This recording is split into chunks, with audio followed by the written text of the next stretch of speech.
Right, guys. I just want to talk about the winter in Bulgaria, and this might help. There's quite a few, seems to be anyway, newcomers trying to get away from the UK. Newcomers this year, so this could help them, and it could also help people who are thinking about coming, like say maybe next year, and starting a new life in BG, Bulgaria, and so the winter. Because some people, I don't think in the past that have ended up in Bulgaria have been caught out by the winters, right? So this is to help people realise that it's cold here in the winter. It's a nice winter.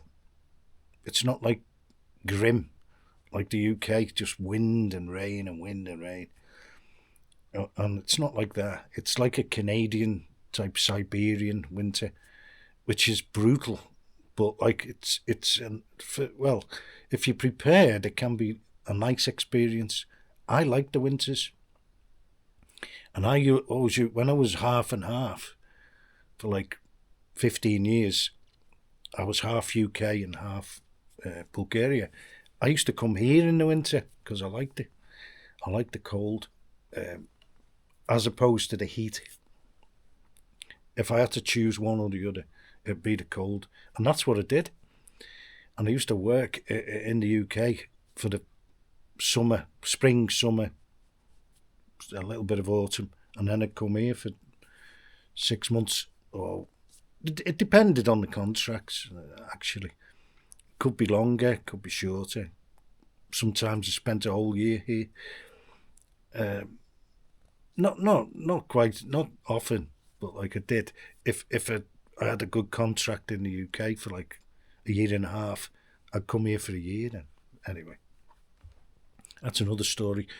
So winter, people get caught out, and I'm just looking at.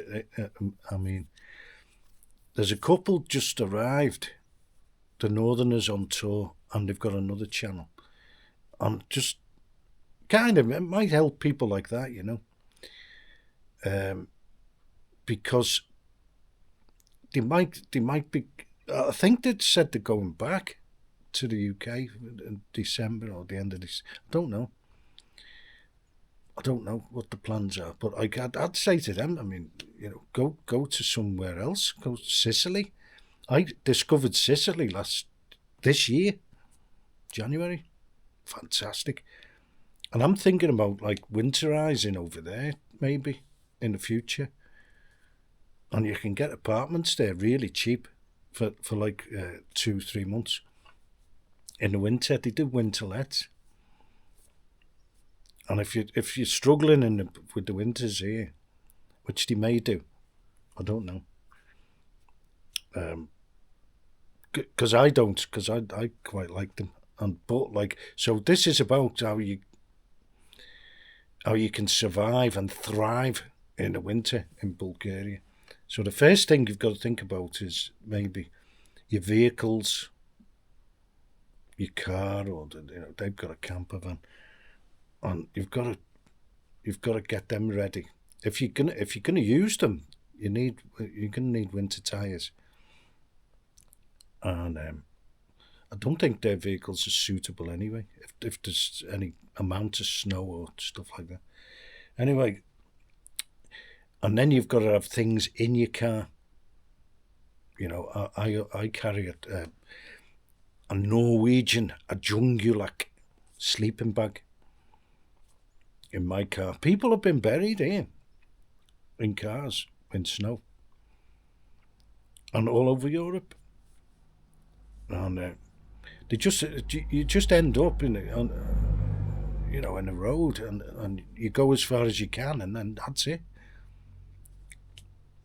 Maybe you can't turn round or whatever, and you end up being snowed in.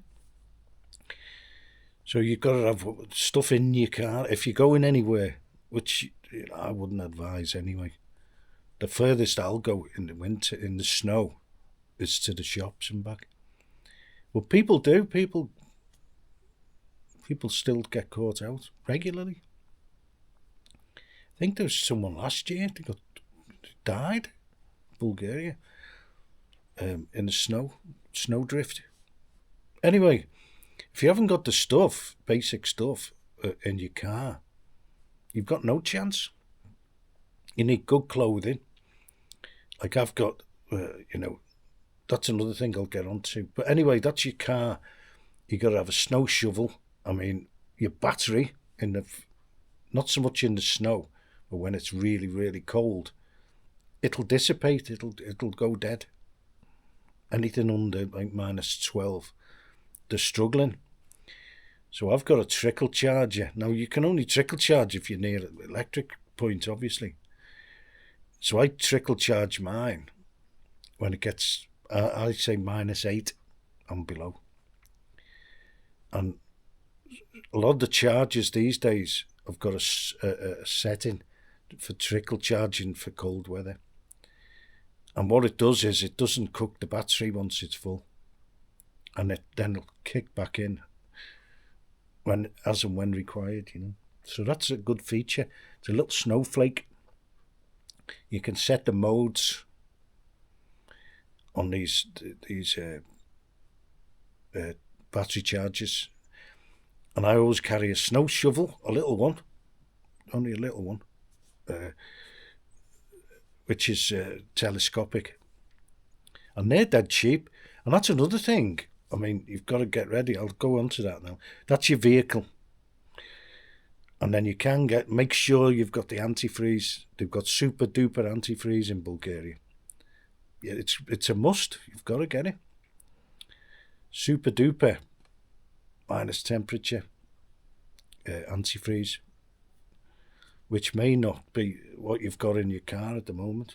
Anyway, and in your screen bottle,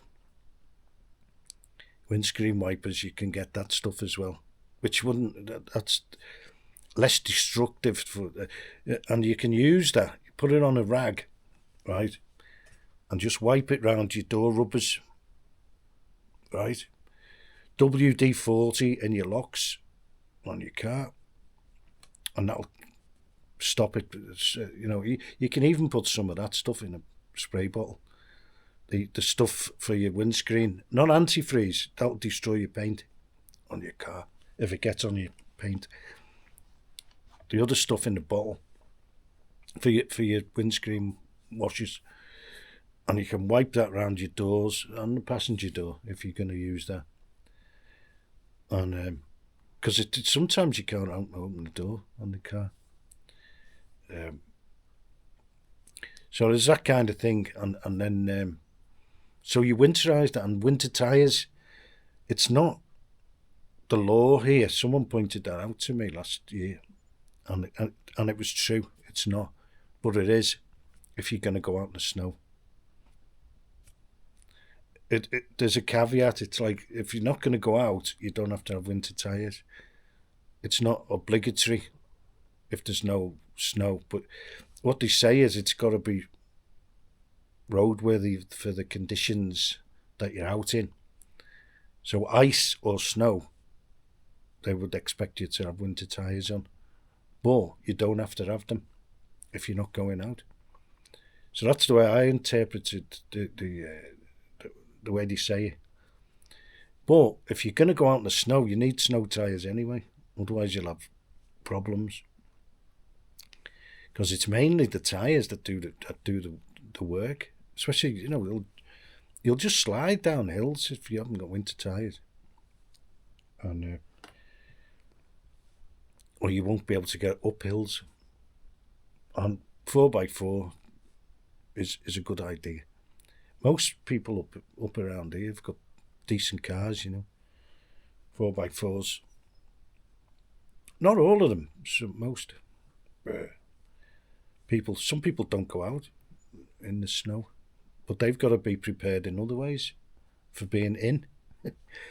So your house, right, so you've got your power sources. Some people heat with electric, and there's nothing wrong with that if that's your choice and you've got plenty of money. And that's good if you've got plenty of money and you know you go down that route until there's no electric, right? Then you have to have an alternative source of heat, and then the next one would be for those people probably maybe LPG, which I've got as well. I've got all three, and I prefer cooking on LPG as well. But you can get these little fires that'll keep you alive if there's no electric. And look, it's like a grill, just a little. You just plonk it onto the gas bottle, and that's it. Or you can get your standalone these heaters, a bit bulky.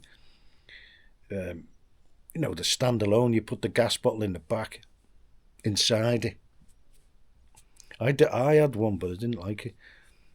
I threw it out because I didn't like it. But my number one is wood burners. So you've got to have a good wood burner. I've got a fantastic wood burner. Most of them are all right. But this is a particularly good one. It's got a secondary burn on the top. It's got a very deep box, and it's got a slot in the door which draws extra oxygen in, and it burns, for want of a better description, it burns the smoke. So you won't see any smoke coming out of them. Once it's up and running, you won't see any smoke coming out of my chimney. It's just a haze, heat haze. And I've got like a Turkish radiator thing on the flue that gives off all the heat. Anyway, and I cook on it. That's another thing. You've got another cooking option. And then you've got to have tons and tons of wood. I go through a lot of wood, and it's seasoned. And you've got to know how to light the fire, which that's another thing. But I'm looking at some of these videos and newcomers in there, and they're not making kind of videos about getting ready for winter. So it's just, I'm not worried about them, just like observing, because they'll just go somewhere else. That's what happened. It's happened to a lot of people come to Bulgaria. You never see them again. They get put off. They get caught out in the winter, and then next minute they're back in the UK or whatever, and then the dream becomes like a little bit less appealing to them. You know, it does. The winters can be harsh here, and I wouldn't say they're long winters, but they're not short.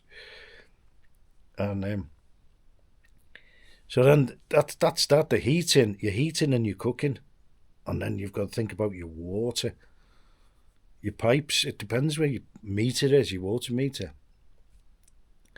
I put a bulb in mine, an old type bulb.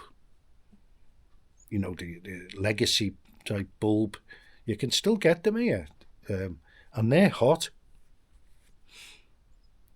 And I put it in the chamber next to the water meter, and it stops it from freezing, and it works. You know. But it costs money, obviously, to keep the light on, the bulb on. But it'll cost you even more to replace the meter all the time, which a lot of people do. And it keeps your water running as well. Because once it freezes, that's it. Until it's like above zero. It could be a week. My neighbours, they in the last place, they didn't have water. It froze up one particular year. It was really cold. And in the end, I offered them, I said, come down and get some hot water and have a shower and all that, and they did. Because I knew they didn't have any water. There's no way to de-ice it once it's frozen. If it's coming from the chamber to the house, that's game over. You can try, but it could be a long process. Anyway, I still get frozen pipes here if I'm not careful. And I can't, and I know where it freezes, just where it comes through the wall into the house. But I can keep it. I put a heater over there when it's really, really, really cold. And it's worth doing. Keep your water going. And, so that's another thing, your water. Important. And have water. Have at least 15 litres of water knocking about for drinking or cooking or whatever. So that's another thing, the water, and the heating. So now you're on to clothing and bedding. Clothing and bedding. Now I can see what looking at some people on these channels, and that they don't appear to be conscious of cold weather clothing and that. But I've got tons and tons of severe weather clothing, and just for knocking about in, I like warm clothing, and I've noticed actually that a lot of the savvy ladies get the all-in-one ski suits, and I don't know whether they for skiing or they make them now for the winter. And a lot of when you go to the market stalls, you'll see how they're dressed, and that's how you want to dress. You want to copy them, and they keep warm, and they all have these once all-in-one suits, which are very, very effective. I've got a couple of onesies here, but I didn't put them on last year. And they don't look that fetching. And they always have the moon boots, the women. The big insulated boots, the women. The BG women. And they're warm, they're not cold. And that's what you've got to look at, what these market stall holders are wearing. Anyway. And then you've got your bedding, electric blanket. Absolutely. A great thing to have. Not essential, but it's a good thing to have. And put stuff underneath you. I have this faux fur stuff. It's not real fur, but it keeps you warm underneath. And then on top I've got a 13.5 tog duvet. Absolutely fantastic. You can feel the weight of it on top of you. Can't use it now, it's too hot. So that's another thing, clothing. And you're nearly there. Water, get that sorted. Get your vehicle sorted. Get your heating sorted. And you have to have alternative. If you're going to go for electric, fine. It's going to cost you money. But if you're going to go for electric, you've got to have something standby. Either gas or wood burner with a bit of wood. Keep you going for maybe. There was one village here called Ablanitsa. Last year there was 7 days without electric. And it was a bit of incompetence on the electric department's part. They did get, they're going to get relieved by the emergency services and that. They'll take them jennies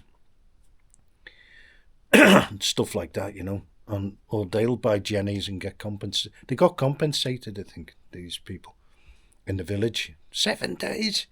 So that's what you need, 7 days of auxiliary heating. Or if you've got a good vehicle, at least you can get out of there, or get a lift off someone, or go to a hotel or whatever. And that kind of thing, I mean, that's what people could do anyway if they get caught out like say the new on the block. I mean, you can get to places here within a day where you could survive, like the south of Greece or South Albania. Or you could do what I did this year. I went to Sicily, not to get away from the cold. I just went there because road trips here are not like viable in the depths of winter. It's dangerous, and it's there's no point. And especially with the mountains and the ice, and our mountain pass here is closed for most of the winter. Not so much nowadays. To keep it open now because it's not as severe as it used to be. So there's all the things, and have stuff in your car if you're going anywhere apart from to the shops and back. And that's all I do in the winter, in the snow.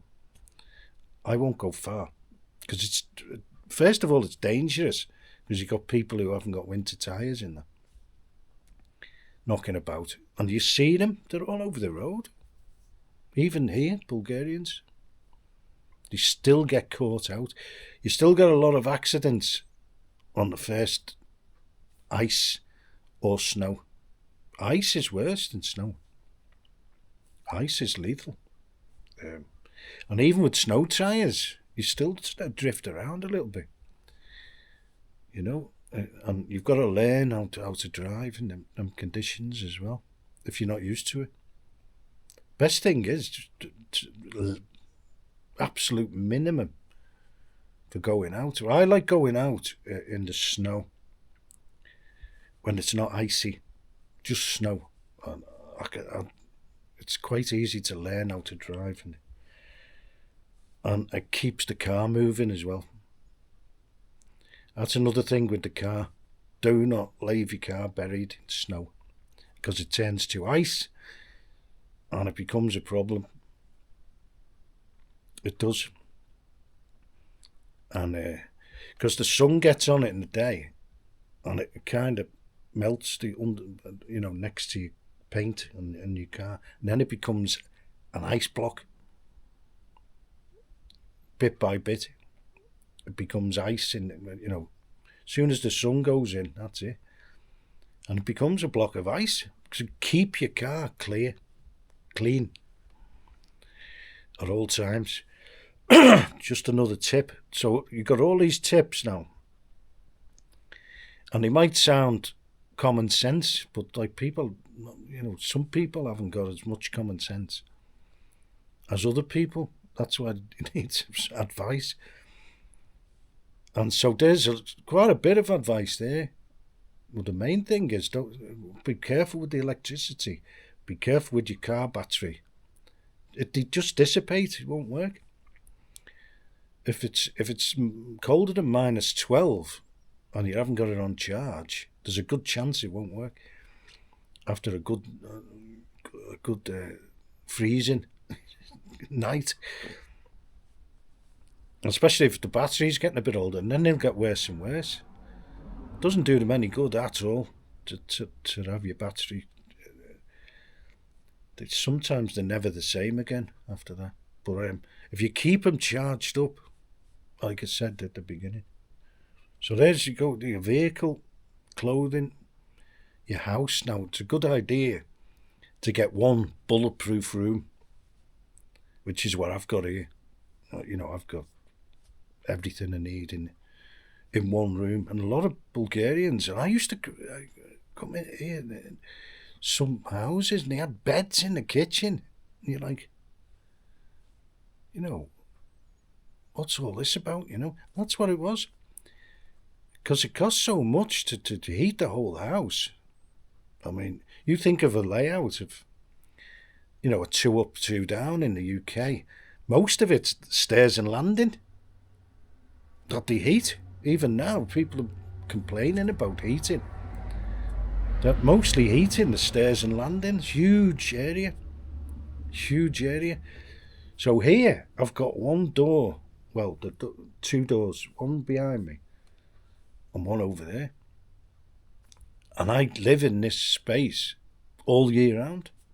I have got a bedroom upstairs, but I don't use it. Because I set this up for winter, but I found that like it's cool as well in the summer, cooler than upstairs. So that's it. And I haven't got anyone else to worry about. And I've got the sofa bed, the sofa, Italian sofa, is a sofa bed, so I can also sleep there. But I've got the bed. I've got a bed. I don't show you all these things because it's private, and people make comments and they like poking their nose in. So that's why I don't show. And other people do it as well. They don't show everything, especially what's in my wallet. I won't show anyone that. Anyway, so they're good pointers. Clothing's a good one. Good hat, scarf. People said last year, like, in the winter, you look freezing. Well, why would it be free? I've got all that gear on to be warm, not cold. If you look, how can you look freezing if you've got all that gear on? To me, you look wrapped up. You look prepared, ready for anything. And that's it. Long johns, another thing. Long johns, absolute must. I have these like fleece. You can buy these they're almost like base layers for mountaineering and fleece leggings and micro fleece tops, and you're ready for anything. Good boots. I've got some great boots. Carrymore. I've had them for years, and I need to replace them now. They've given up the ghost. I've had them resold, and now the top all cracked up, and I've just repaired them with. I've just repaired them with a car in a tube, and it hasn't turned out too fantastic. So, but I wanted, and I'll get this winter out of them, and then that's it. Then I'll keep them just as a standby, but I've got to get some new boots. But I've been looking for this particular model, Carrymore. They're the snow boots, and I like them because they're wide. I need wide fit boots. And then you can put as many pairs of socks on and do whatever you want. Inner soles. I buy one size up. I find it. I don't like tight shoes or boots. I'd rather put stuff in there and fill the space that way. And anyway, so they're the thing. And if you're going anywhere far in the car, you've got to have stuff in there to get you out of there. And another good thing is a power bank.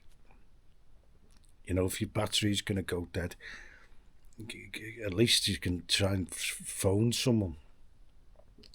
As I say, people got trapped. People get trapped here in Bulgaria, and most people here, they know what's coming. They know the winters.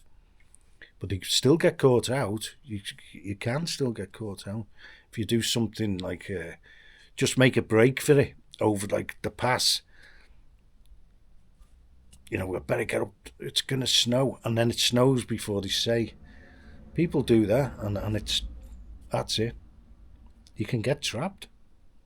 Next minute, the snowplow's pushing you off the cliff because you're in the snow. Anyway, and it happens. Quite rare, but it does happen. Anyway, so that's and stuff to keep warm in the car is essential, because if you can slide off into a ditch, easily, or into the trees, and that's it. If you can't get out your car, or something like that. Or you might be slightly or seriously injured or whatever. At least you wrap it up, At least you've wrapped up and have some drinks in there. This is all common sense, but only to some people, and the people who don't have any, can at least listen for once in their life, and then, they might not get into all these situations or have a miserable winter. None of my winters are miserable here. I love it. Okay. Hope that helps someone. Cheers.